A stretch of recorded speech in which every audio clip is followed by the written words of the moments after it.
padi karena daerah pesawahannya yang sangat luas dan merupakan daerah penghasil beras terbanyak di Indonesia.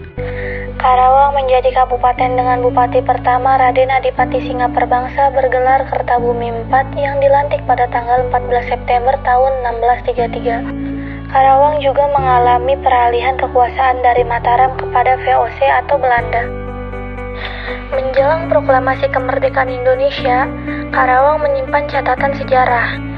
Rengas Dengklok merupakan daerah diasingkannya Soekarno dan Hatta oleh para pemuda untuk mendesak Soekarno dan Hatta agar segera menulis teks proklamasi tepatnya pada tanggal 16 Agustus tahun 1945. Rengas Dengklok juga merupakan daerah pertama yang berani mengibarkan bendera merah putih sebelum proklamasi. Di Rengas Dengklok didirikan sebuah monumen yang dibangun oleh masyarakat sekitar dan kemudian pada masa pemerintahan Megawati didirikan Tugu Kepulatan tekad untuk mengenang sejarah Republik Indonesia. Maka dari itu, Karawang selain disebut sebagai kota lumbung padi, disebut juga sebagai kota pangkal perjuangan. Selain peristiwa Rengas Dengklok, di Karawang juga mengalami peristiwa yang sangat menyayat hati, yaitu peristiwa Rawagede.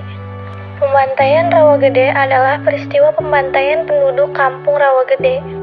Sekarang terletak di Desa Balongsari Rawamerta, Karawang, yang berada di antara Karawang dan Bekasi, oleh tentara Belanda pada tanggal 9 Desember 1947, sewaktu melancarkan agresi militer pertama. Sejumlah 431 penduduk menjadi korban pembantaian ini. Ketika tentara Belanda menyerbu Bekasi, ribuan rakyat mengungsi ke arah Karawang.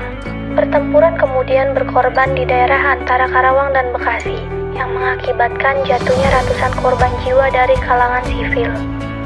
Pada tanggal 4 Oktober 1948, tentara Belanda melancarkan pembersihan. Dalam peristiwa ini, 35 orang penduduk Rawagede dibunuh tanpa alasan jelas. Peristiwa ini dikira menjadi inspirasi dari sajak terkenal Chairil Anwar berjudul Antara Karawang dan Bekasi. Tetapi ternyata dugaan tersebut tidak terbukti. Pada 14 September 2011, Pengadilan Den Haag menyatakan pemerintah Belanda harus bertanggung jawab dan membayar kompensasi bagi korban dan keluarganya.